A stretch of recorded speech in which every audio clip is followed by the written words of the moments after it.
Parliamentary പാർട്ടിയിൽ അദ്ദേഹം തുടരും. അങ്ങനെ തുടരുകയാണെങ്കിൽ അതുണ്ടാക്കാവുന്ന പൊല്ലാപ്പുകൾ ചെറുതല്ല. പാർട്ടിക്കു വേണ്ടാത്ത MLA എന്ന പേര് രാഹുൽ മാങ്കൂട്ടത്തിൽ വരും.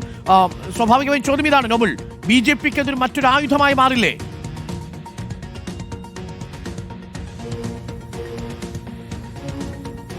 BJPക്ക് ഒരു വലിയ ആയുധമായി തന്നെ ഈ വിഷയം ഇതിനോടകം തന്നെ മാറിയിട്ടുണ്ട് എന്ന യാഥാർത്ഥ്യമാണ്. കാരണം വലിയ തരത്തിൽ ദേശീയ തലത്തിൽ ഈ വിഷയം ചർച്ചയാക്കി കൊണ്ടുവന്ന് കോൺഗ്രസിനെതിരെ വലിയ പ്രചാരം നടത്താനാണ് ഇതിൽ ഒരുങ്ങുന്നത്. പ്രത്യേകിച്ച് ഇപ്പോൾ എടുത്തു പറയേണ്ട ഘട്ടം എന്ന് പറയുന്നത് പ്രധാനമായും ബീഹാർ നിയമസഭാ തെരഞ്ഞെടുപ്പ് വരാൻ പോവുകയാണ്. സ്വാഭാവികമായും അത്തരത്തിൽ ഒരു നിയമസഭാ തെരഞ്ഞെടുപ്പിലേക്ക് കോൺഗ്രസ് അടക്കമുള്ള ഇന്ത്യ സഖ്യ പാർട്ടികൾ നേതൃത്വം നൽകിക്കൊണ്ട് മുന്നോട്ട് പോകുമ്പോൾ സ്വാഭാവികമായും ഒരു പ്രധാനപ്പെട്ട MLAക്കെതിരെ അത് ഒരു ആരോപണമല്ല, ഒന്നിലധികം ആരോപണങ്ങൾ വരുന്നു, അത്തരത്തിൽ ശക്തമായ തെളിവുകൾ വരുന്നു. ആ സാഹചര്യം ഉണ്ടായിട്ടും ഈ ആളെ സംരക്ഷിക്കുന്ന നടപടിയിലേക്ക് പോവുകയാണെങ്കിൽ സ്വാഭാവികമായും ഇതിനോടകം തന്നെ ഇത് പ്രചാരണമായിട്ടുണ്ട്. ഇനിയിപ്പോൾ തുടർന്നും അത്തരത്തിൽ സംരക്ഷണം ലഭിക്കുകയാണെങ്കിൽ അത് കൂടുതൽ ദേശീയ തലത്തിൽ വലിയ വാർത്തകളിലേക്ക് ഇടം പിടിക്കും എന്ന കാര്യത്തിൽ യാതൊരു സംശയമില്ല. ഇത് തന്നെ BJP ഒരുപക്ഷെ വലിയൊരു ആയുധമാക്കി വരുന്ന ബീഹാർ നിയമസഭാ തെരഞ്ഞെടുപ്പ് സമയത്തൊക്കെ ഉന്നയിക്കാനുള്ള സാധ്യതയും വളരെ കൂടുതലാണ്. ഇതൊക്കെ കോൺഗ്രസ് കൃത്യമായി തന്നെ മുന്നിൽ കാണുന്നുണ്ട് എന്ന് വേണം നമുക്ക് മനസ്സിലാക്കാൻ. അത്തരത്തിൽ ഒരു പ്രചാരണം വരികയാണെങ്കിൽ അതിനെ പ്രതിരോധിക്കുക അത്ര എളുപ്പമാകില്ല എന്നതും യാഥാർത്ഥ്യമാണ്. പ്രത്യേകിച്ച് ഈ പറഞ്ഞ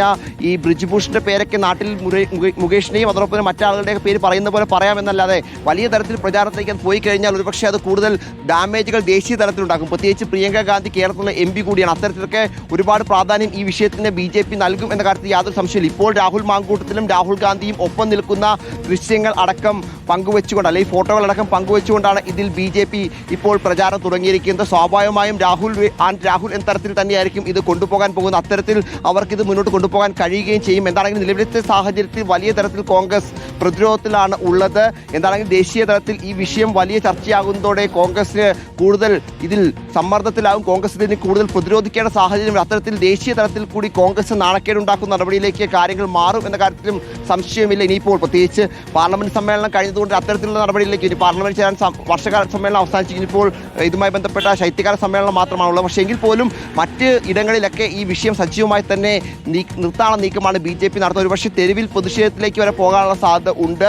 ABVPയും അതോടൊപ്പം തന്നെ മറ്റ് യുവജന സംഘടനകളൊക്കെ ഇതുമായി ബന്ധപ്പെട്ടുകൊണ്ട് പ്രതിഷേധത്തിലേക്ക് പോകാനുള്ള സാധ്യതയുണ്ട്. എന്താണെങ്കിലും ഈ വിഷയം ദേശീയ തലത്തിൽ വലിയ തരത്തിൽ ചർച്ചയാക്കുന്നുണ്ട്. അത് സ്വാഭാവികമായും കോൺഗ്രസിന് ഒട്ടും ഗുണം ചെയ്യില്ല എന്ന കാര്യത്തിൽ യാതൊരു സംശയവും ഇല്ല. അരുൺ.